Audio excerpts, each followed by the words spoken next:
Madame et Messieurs les chefs d'État et de gouvernement, Madame la secrétaire générale adjointe des Nations Unies, Messieurs les membres du gouvernement de la République, Monsieur le Président du Sénat, Mesdames, Messieurs les chefs de mission diplomatique, Mesdames, Messieurs les partenaires du système de coopération internationale en visioconférence et en présentiel, Mesdames et Messieurs les hauts fonctionnaires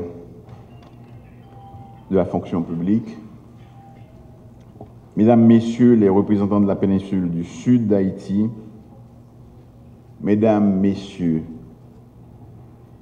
de la presse, chers concitoyens et chères concitoyennes, permettez-moi de commencer mes propos par vous demander de vous lever pour que nous puissions nous recueillir une minute en l'honneur de ceux qui sont tombés au cours de cette catastrophe.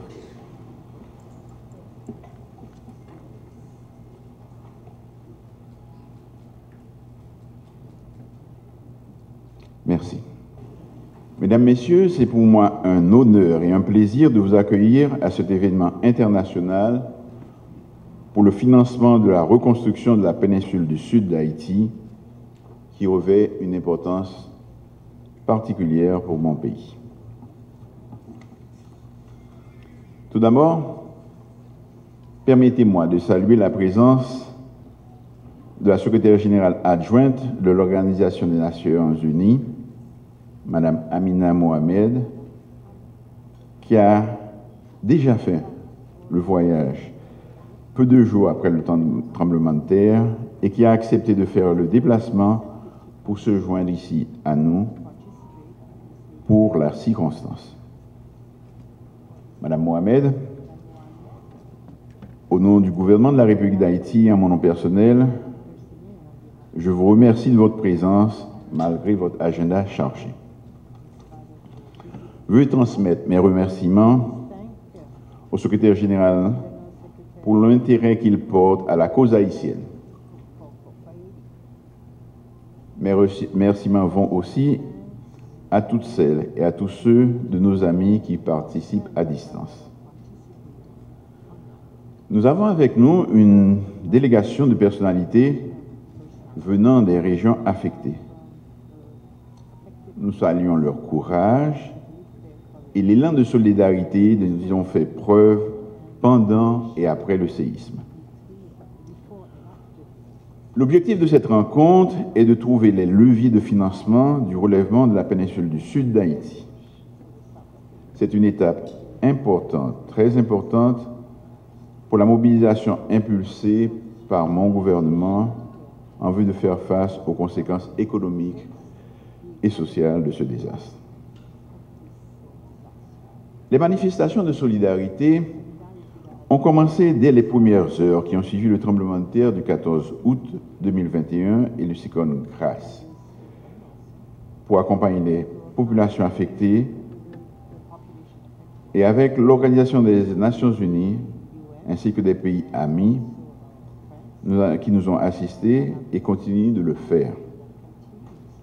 Je ne veux pas citer des noms, de peur d'en omettre certains. Sachez que le peuple haïtien a grandement apprécié les gestes de solidarité. Dans le même temps, le gouvernement a mobilisé le partenariat tripartite pour soutenir l'évaluation des dommages, pertes et besoins post-désastre, mieux connu sous son acronyme anglais PDNA, Post-Disaster Needs Assessment.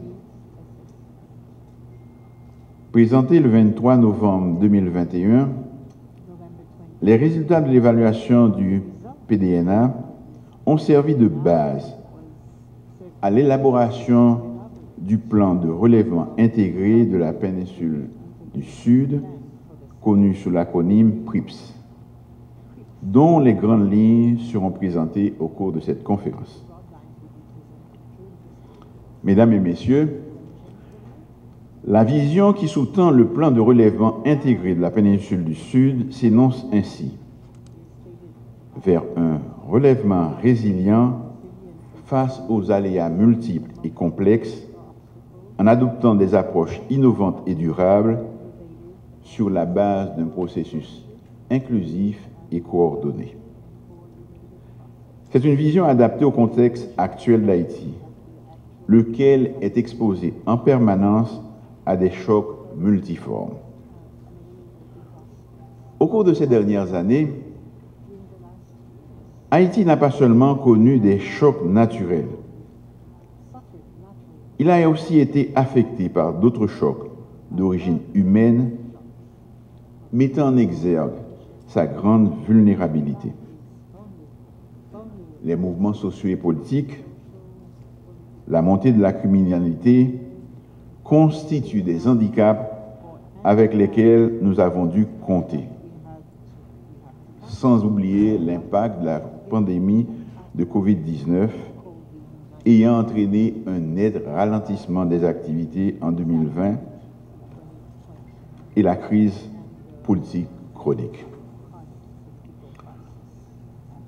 Toutes ces difficultés nous ont conduits dans un cycle de croissance négative du PIB depuis 2019.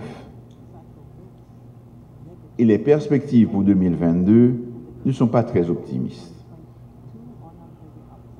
Le gouvernement fait tout ce qu'il est en son pouvoir, avec les moyens dont il dispose, pour maîtriser la situation, ramener l'ordre et la stabilité. En fin de compte, un contexte de vulnérabilité comme le nôtre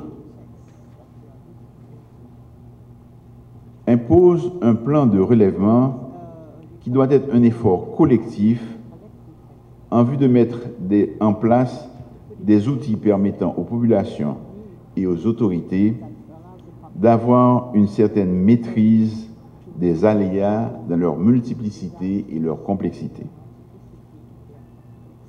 Madame la secrétaire générale adjointe, Mesdames, Messieurs les chefs de délégation, Mesdames, Messieurs, 3 principes directeurs soutiennent la vision du gouvernement: l'inclusion, l'équité, la justice sociale.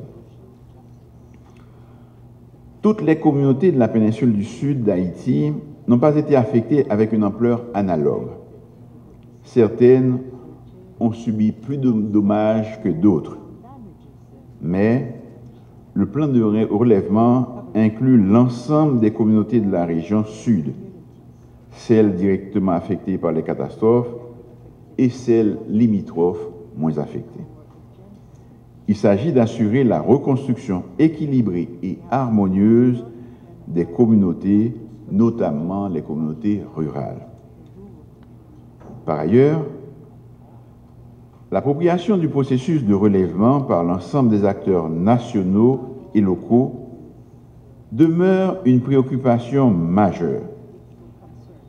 C'est à cette fin qu'ont été instaurés des mécanismes de participation justes, égalitaires et inclusives, impliquant l'ensemble des parties prenantes de l'évaluation du PDNA, à savoir les autorités gouvernementales, départementales et communales, l'équipe pays des Nations Unies, les institutions financières internationales, les organisations non gouvernementales, les organisations de la société civile, les universités, les populations affectées. Mesdames, Messieurs, le coût des besoins de relèvement sont estimés à près de 2 milliards de dollars américains par le PDNA, programmé sur 4 ans. Ce montant est réparti entre 4 secteurs. Tout d'abord, le secteur productif pour environ 197 millions de dollars américains, les secteurs sociaux pour 1,515 milliard de dollars américains, les secteurs infrastructures pour 172 millions de dollars américains et les secteurs transversaux pour 94 millions de dollars américains. Pour la première année, environ 454 millions de dollars américains seront nécessaires à la mise en œuvre du plan de relèvement, ce qui représente environ 25% du montant total de la réponse. Pour lancer effectivement le processus de relèvement et de reconstruction de la péninsule du Sud, environ 347 millions de dollars américains doivent être trouvés. Les populations de la péninsule du Sud d'Haïti, lors de la phase de réponse humanitaire d'urgence et de l'évaluation du PDNA, ont pu compter sur l'élan de solidarité internationale. Elles se remettent peu à peu de ces épreuves, mais elles ont besoin d'un supplément d'aide pour se relever durablement. Ce n'est pas le moment de les laisser tomber. Mesdames, Messieurs, mon gouvernement a pris toutes les dispositions pour éviter la répétition des erreurs du passé. Dans cette perspective, un cadre de coordination stratégique, technique et opérationnel est mis au point. Ce cadre prend en compte les résultats probants obtenus à partir du mode de production du PDNA et du PRIPS. Un nombre significatif de représentants des secteurs nationaux et internationaux ont pris part à ce processus. Ils sont également partie prenante de l'exécution du PRIPS sous le leadership de l'État. Un cadre de suivi et d'évaluation du plan de relèvement devra être élaboré à cet effet. Compte tenu de la situation économique qui prévaut actuellement dans le pays, l'appui technique et financier de nos partenaires internationaux est une nécessité. En effet, à l'heure actuelle, le déficit de financement total du PRIPS s'élève à 84% des besoins de relèvement identifiés sur 4 ans. En termes de contribution du Trésor public, une enveloppe de 10 milliards de gourdes non encore prises en compte et dont 2 milliards sont réservés à la mise en place d'un fonds de garantie pour faciliter la construction de logements abordables et résilients sera consacré pour le plan de relèvement intégré de la péninsule du Sud. Il convient de souligner que ce montant sera inscrit à raison de 2,5 milliards de gourdes par année au programme d'investissement public dans le budget national sur la période correspondante à la mise en œuvre du PRIPS. Le ministère de la Planification et de la Coopération externe et le ministère de l'Économie et des Finances travailleront à rendre ce montant incompressible. Je voudrais terminer en émettant le vœu que cet important événement international soit le lieu de la consolidation de ce grand mouvement de solidarité envers les populations de la péninsule du Sud, manifeste dès les premières